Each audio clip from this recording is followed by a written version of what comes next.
안녕하세요. 엘리바스는 욥에게 회개할 것을 강요하고 있습니다. 오늘 본문은 욥기 22장 21절에서 30절입니다. 21절 자네는 그분과 화해하고 마음을 편히 하게. 그러면 자네에게 좋은 일이 올 것이네. 화해한다는 샬람 동사는 하나님께 순복하라는 의미입니다. 하나님과 화해한 결과로 하나님께 얻어낼 좋은 일들을 바라는 것은 사탄의 동기와 비슷한 것이죠. 순복하는 것이 구체적으로 무엇을 하라는 것인지를 22절부터 소개하고 있습니다.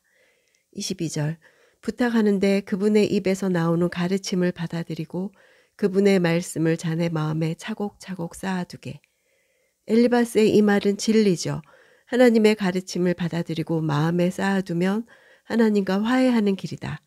그러나 엘리바스의 이 말이 욥에게 닿지 않았던 것은 하나님의 입에서 나오는 가르침과 그분의 말씀이 바로 엘리바스 자신을 비롯한 친구들로부터 나온 말이라고 하는 데 있었습니다.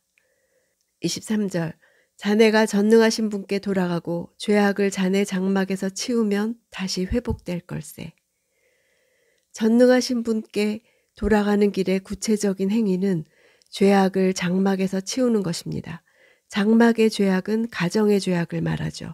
욥의 가정 안에 죄악이 있었다는 것입니다. 24절 25절 황금을 티끌 위에 버리고 오빌의 금을 시내의 자갈들 위에 버리게.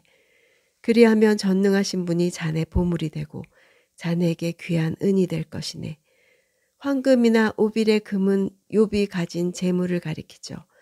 오빌의 금은 최고급의 금을 뜻합니다. 재물을 버릴 이유는 하나님을 대신하기 때문이라고 말하고 있습니다.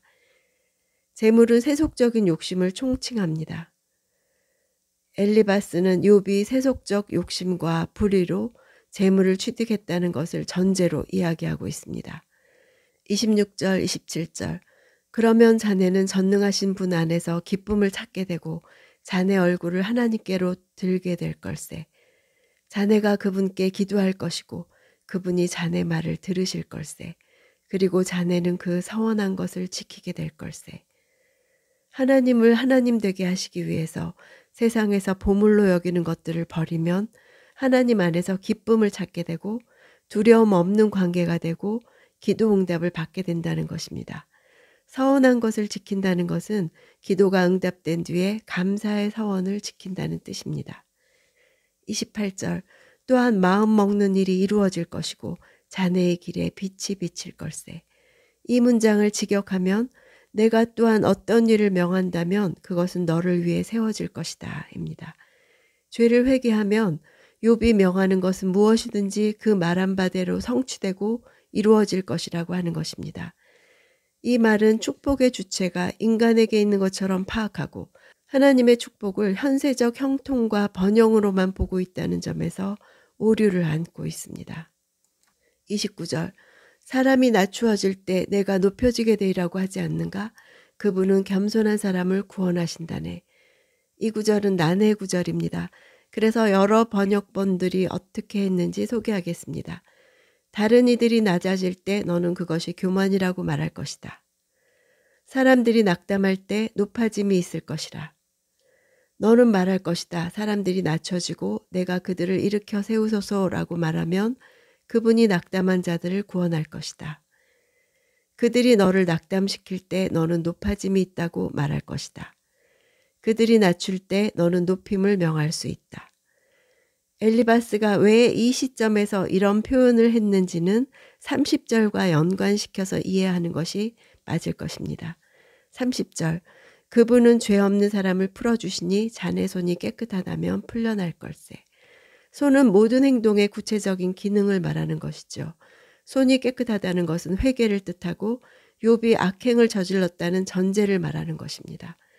이런 엘리바스의 논리의 전개는 맞는 말들이지만 욥과의 괴리를 더욱 크게 합니다.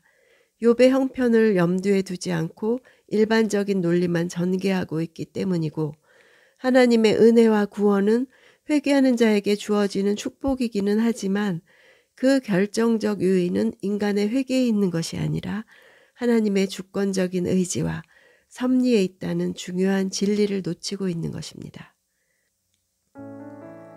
엘리바스의 마지막 연설은 논리와 수사학적 능력을 보여주는 역작입니다. 이 연설은 진리를 내포합니다.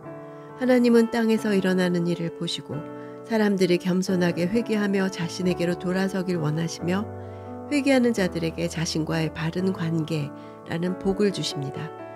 무엇이 문제인가요?